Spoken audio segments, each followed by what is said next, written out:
तो फिर से शुरू करते हैं current affairs, daily current affairs हमारा जो यूट्यूब पे जाता है 7 AM में। So welcome to CIA academy and my name is Sushmita Kumari. So let's go. तो हमारा जो ये करंट अफेयर्स है ये डेली करंट अफेयर्स है और ये स्पेशली AEDO के लिए है और भी जितने भी हमारे एग्ज़ाम्स हैं उनके लिए भी, क्योंकि करंट अफेयर्स तो like it's a very vast thing. तो ज़रूरी नहीं है कि स्पेसिफिकली इसी के लिए उसी के लिए करंट अफेयर्स आपको करना ही होता है। तो बिना समय बर्बाद किए हम आगे बढ़ते हैं। तो हमारे सबसे पहले जो हमारा क्वेश्चन है कि in which country was the world's largest archaeological museum and grand Egyptian museum recently inaugurated. तो कौन सा ऐसा देश है जहाँ पे वर्ल्ड का सबसे लार्ज आर्कियोलॉजिस्ट म्यूजियम और grand Egyptian museum recently inaugurate हुआ है? तो हमारा वो क्या हो जाएगा? इजिप्ट। क्योंकि मैं ज़्यादा टाइम वेस्ट नहीं करना चाह रही हूँ, क्योंकि क्वेश्चंस है उसके आंसर्स मुझे बताने ही है, मैं बताऊंगी ही, तो ज़्यादा टाइम क्यों ही वेस्ट करना, तो बस आगे बढ़ना है। तो इजिप्ट होगा, ठीक है। ग्रैंड इजिप्टियन म्यूजियम दुनिया का सबसे बड़ा पुरातात्विक संग्रहालय है ना, world's largest archaeological museum and inaugurated in Egypt located near Giza pyramids. तो ये आपको याद रखना है, ज़्यादा याद रखने की ज़रूरत नहीं है, बस इतना याद रखना है कि ये लार्जेस्ट म्यूजियम है वर्ल्ड का और जो कि एक सिंगल सिविलाइजेशन को डेडिकेट करता है ना। और यहाँ पे क्या 100,000 आर्टिफैक्ट से ओवर है हाउसेस इसमें है। और ये एक आर्कियोलॉजिकल म्यूजियम, और ये कहाँ पे है? तो ये इजिप्ट में है। इसका नाम क्या है? ग्रैंड इजिप्टियन म्यूजियम, ठीक है। तो ये कौन सा क्वेश्चन है? Recently who implemented the world's first generational smoking ban law, है ना। अब ये बहुत अच्छी चीज़ है जो की गई है, लेकिन ये कहाँ की गई है? तो ये मालदीव्स में की गई है ना। इसमें क्या है कि ये स्मोकिंग को ही बैन कर दिया गया है, पहला ऐसा जनरेशनल स्मोकिंग बैन लॉ है जो लाया गया है। और ये एक बहुत अच्छा इनिशिएटिव है जो मालदीव्स के द्वारा लिया गया है। तो इसमें बेसिकली है क्या ना कि जो भी बच्चे 1 जनवरी 2007 के बाद जन्म लिए हैं, है ना, वो एबल नहीं होंगे, वो खरीद नहीं पाएंगे। क्या नहीं खरीद पाएंगे? टोबैको प्रोडक्ट्स, और उसको इस्तेमाल भी नहीं कर पाएंगे। तो जिन बच्चों का जन्म 1 जनवरी 2007 के बाद हुआ है, और ये कानून कहाँ पे लाया गया है? तो ये कानून लाया गया है मालदीव्स में। कहाँ लाया गया है? मालदीव्स में। तो Maldives recently implemented the world's first generational smoking ban law, ठीक है। और ये कानून कब से इफेक्ट में आया है, मतलब प्रभावित कब से हुआ है? तो ये हुआ है 1 नवंबर 2025। चलो, Who recently provided the Patriot air defense system to Ukraine, है ना। Who did this? हाल ही में यूक्रेन को पैट्रियट वायु रक्षा प्रणाली किसने प्रदान की है? पैट्रियट वायु रक्षा प्रणाली किसने प्रदान की है? तो ये प्रदान की है जर्मनी ने। किसने की है? जर्मनी ने, है ना, जर्मनी ने की है। अब ये थोड़ा इसका डिटेल देख लेते हैं। तो इसमें बेसिकली क्या, आपको ज़्यादा कुछ नहीं देखना है, बस इतना याद रखना है कि Germany has provided the Patriot air defence system to Ukraine to help it counter missile and drone attacks from Russia, है ना।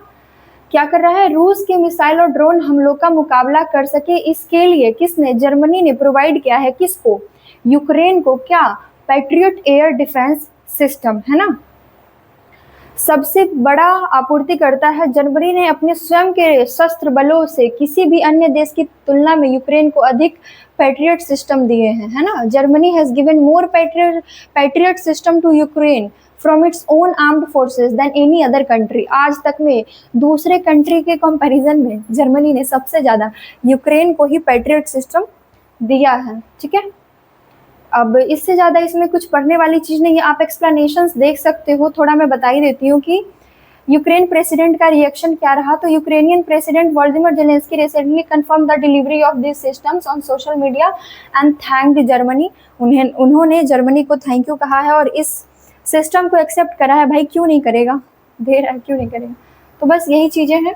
And the patriot system is considered one of the most effective weapons against Russian missile, helping Ukraine protect its critical infrastructure and cities from attacks, है ना। चलो, तो जो हमारा ये missile होता है ये सबसे प्रभावी हथियार माना जाता है ना, पैट्रियट सिस्टम। चलो आगे देखते हैं। चलो ये क्या है? तो the painter Basawan, Basawan painter के बारे में आपने सुना होगा, whose Mughal miniature painting a family of cheetah in a rocky landscape. उसने एक पेंटिंग करी थी जिसका नाम था family of cheetah in a rocky landscape. Rocky landscape पे was recently auctioned for $13.6 million in London, was associated with which Mughal ruler. मतलब कि हाल ही में लंदन में $13.6 मिलियन में नीलाम हुई मुगल लघु चित्रकला, जिसका नाम क्या है, जिसका नाम है a family of चीताज in a rocky landscape. ठीक है, के चित्रकार बसावन का संबंध किस मुगल शासक से था? तो इसके जो चित्रकार थे यानी कि पेंटर थे, क्या नाम था उनका? बसावन। तो वो किस मुगल शासक के दौर पे थे? तो वो अकबर। कौन हो जाएगा? अकबर। अकबर के दौर में थे, है ना। तो Basawan was a renowned Indian miniature painter who was active during the Mughal period and he is primarily known as the leading artist in the court of the Mughal Emperor Akbar। तो अकबर जो मुगल एम्पेरर था उसके time पे इनको leading artist का मतलब दर्जा दिया गया था, और अकबर के दौर में ही जो हमारे बसावन पेंटर थे वो हुआ करते थे। और इनकी जो पेंटिंग है क्या है? इनकी जो पेंटिंग है उसका नाम क्या है? अ फैमिली ऑफ चीताज। और वो किस पे? एक रॉकी लैंडस्केप पे है। तो उसका ये जो नाम है फैमिली ऑफ चीता, उसको कितने पैसों में, कितने मिलियन डॉलर्स में, पैसे नहीं मिलियन डॉलर्स में सेल किया गया है? तो 13.6 मिलियन। कहाँ पे? तो लंदन में, है ना। अब हम देखते हैं, थोड़ा पेंटिंग भी देख लेते हैं भाई। तो ये वो पेंटिंग है, दिख रहा है आपको? यही वो पेंटिंग है।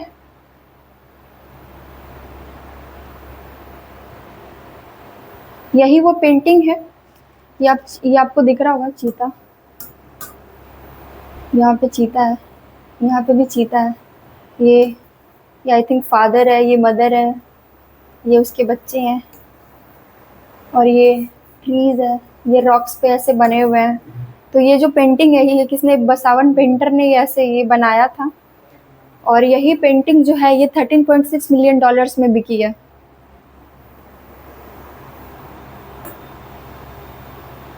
चलो ये को देख लेते हैं। Where was the foundation stone for the integrated Sohra tourism circuit recently laid under the PM DevINE scheme, है ना। हु वॉज, वेयर वॉज मतलब कहाँ पे ये फाउंडेशन स्टोन रखा गया है सोहरा टूरिज्म सर्किट के लिए? तो ये रखा गया है मेघालय में। मणिपुर ने अंडरलाइन किया हुआ, इसका मतलब क्या? मेघालय होगा। चलो, the foundation stone for the integrated Sohra tourism circuit was laid in Sohra, है ना, Meghalaya. And the project was initiated under the PM-DY Prime Minister Development Initiative for North Eastern Region। तो PM-DY का फुल फॉर्म क्या हो जाएगा? Prime minister development initiative for north eastern region. और यह परियोजना जो है यह परियोजना जो PM-DY के अंदर ही ये फाउंडेशन स्टोन मेघालय में रखा गया है सोहरा टूरिज्म सर्किट के लिए। ठीक है। And the goal of the project, इस प्रोजेक्ट का गोल क्या है? तो इस प्रोजेक्ट का गोल है sustainable and iconic tourism destination, है ना, उसको डेवलप करना। क्या करना? डेवलप करना। तो जो सोहरा है उसको, जो सोहरा वहाँ पे होता है उसको सस्टेनेबल और आइकॉनिक टूरिज्म डेस्टिनेशन में डेवलप करना ही इस प्रोजेक्ट का गोल है। ठीक है। And the initiative is also intended to boost local livelihood in the region. इस पहल का उद्देश्य क्या है? क्षेत्र में स्थानीय आजीविका को बढ़ावा देना। चलो ये क्वेश्चन देखते हैं कि in which city has the second world summit for social development been recently held. तो ये क्वेश्चन तो आई थिंक एक बार पहले भी हो चुका है, बट देख लेते हैं फिर से कि in which city has the second world summit for social development been recently held. तो ये हो जाएगा आपका दोहा, कतर। ठीक है, दोहा, कतर।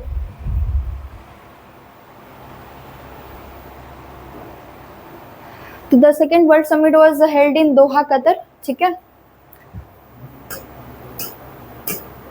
और इसका कॉन्टेक्स्ट क्या था? तो कॉन्टेक्स्ट इसका बस देख लो, बाकी कुछ देखने की ज़रूरत है नहीं।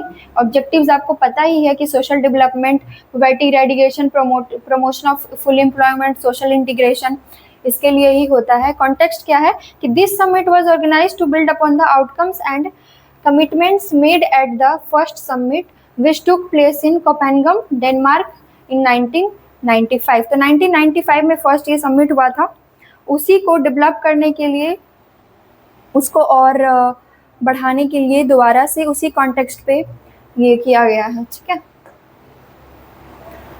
चलो ये क्या है, recently Samia Suluhu Hassan was sworn in as the president for a second term in which country.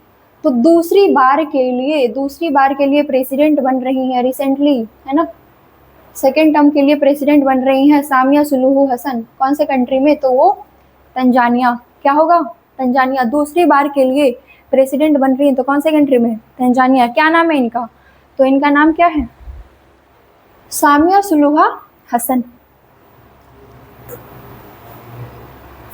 About Samia Suluhu Hassan के बारे में देखें हम, तो Samia Suluhu Hassan is a Tanzanian politician who has been serving as the 6th president. ये 6वें नंबर की प्रेसिडेंट है तंजानिया में, और ये कब से है, तो 2021 से है, और ये दूसरी बार अब बनने जा रही है। And she is the first female president of the country. ये पहली फीमेल बनी है। चलो अब ये तंजानिया के बारे में है, तो ये थोड़ा ज्योग्राफी में हम चले जा रहे हैं कि तंजानिया का क्या विशेष है वहाँ पे। तो सबसे पहले तो ये एक ईस्टर्न अफ्रीकन कंट्री है ना, और ये इंडियन ओशन को बॉर्डर कर रहा है, और home to the island of Zanzibar, Pemba and mafia.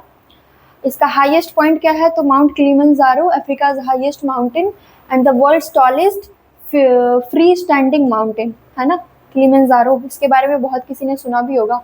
Great lakes, कौन कौन से लेक्स हैं, great lakes shares part of the 3 Africa great lakes, lake Victoria, lake Tanzania का and lake Nysa.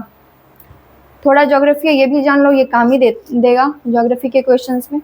And formation formed in 1964 by the union of Tanganyika and Zanzibar. Capital cities क्या है, Dar es Salaam is the administrative and commercial hub, while Dodoma is the official legislative capital. तो Dar is सलाम administrative और commercial hub है, और डोडोमा जो है वो ऑफिशियल लेजिस्लेटिव कैपिटल है ना। बाकी आप देख लेना। ये बता देती हूँ, the world's only source of the semi precious stone tanzanite. तो ये इसका हब यहीं पे है, यूनिक मिनरल है ये मैप में भी आप देख सकते हो। ये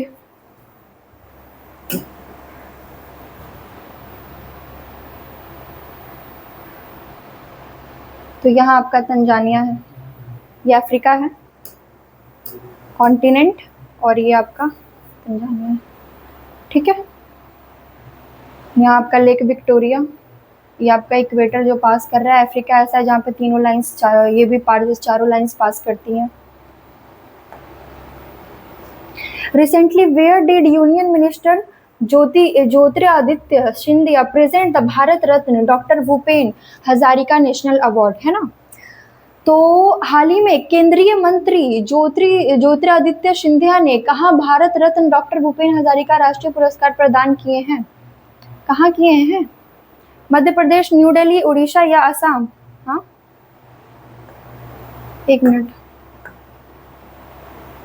हाँ, तो असम में किए हैं। पुरस्कार की प्रस्तुति, प्रेजेंटेशन ऑफ द अवार्ड, केंद्रीय नागरिक उड्डयन और इस्पात मंत्री ज्योतिरादित्य सिंधिया ने यह पुरस्कार प्रदान किया, है ना। किसने किया, केंद्रीय नागरिक उड्डयन और इस्पात मंत्री, यानी कि कौन सी मिनिस्ट्री है ये, किसी को इसको ये हिंदी में नहीं समझ आ रहा होगा कि ये है क्या। तो ये union minister of civil aviation और स्टील, इसकी मिनिस्ट्री इनको दी गई है ज्योतिरादित्य सिंधिया को, है ना। चलो, और इन्होंने ही पुरस्कार प्रदान किया है, किसको, असम को। पुरस्कार समारोह असम की राजधानी गुवाहाटी में आयोजित किया गया था। तो ये कहाँ आयोजित किया गया था, तो गुवाहाटी में आयोजित किया गया था। एक बार फिर से आप क्वेश्चन देख लीजिए। तो ये क्वेश्चन किसके बारे में है, तो ये है Bharat Ratna doctor Bhupen Hazarika national award के बारे में है। Bharat Ratna doctor Bhupen Hazarika national award के बारे में है, जो किसको दिया गया है, असम को दिया गया है। किसने दिया है? यूनियन मिनिस्टर ज्योतिरादित्य सिंधिया ने। और ये इनके पास कौन सी मिनिस्ट्री है? तो इनके पास एविएशन एंड स्टील की मिनिस्ट्री है। और ये कहाँ पे हुआ था? तो ये हुआ था असम की जो कैपिटल है गुवाहाटी, कैपिटल नहीं है ऐसे ही, चलो कैपिटल सिटी है,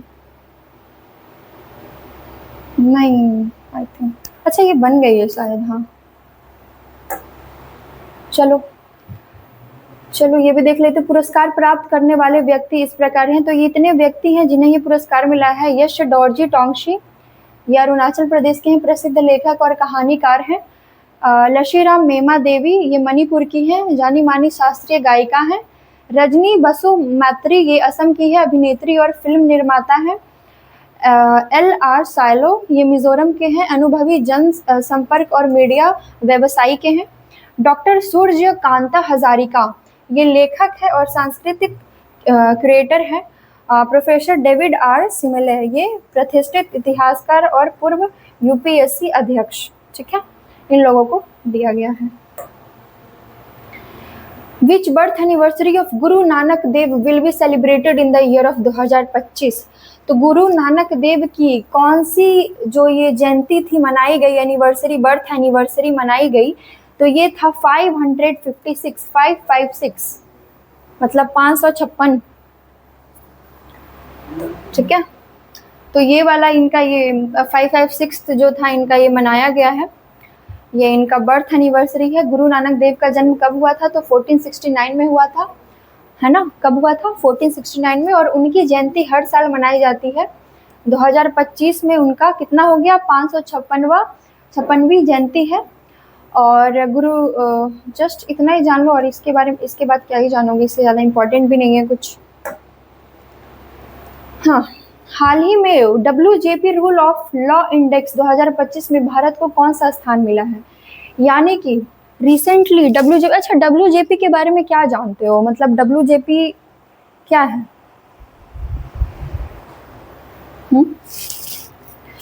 तो ये जो है ये एक तरीके से लॉ के ऊपर है, और ये world junior law project rule तरह से है। तो ये जो है रूल ऑफ लॉ इंडेक्स, ये किसने ये कौन सा था? तो इसमें इंडिया को क्या रैंक मिला है? तो ये 86th रैंक इंडिया को इसमें मिला है ना। तो India's rank in the WJP rule of law index is 86 out of 143 countries.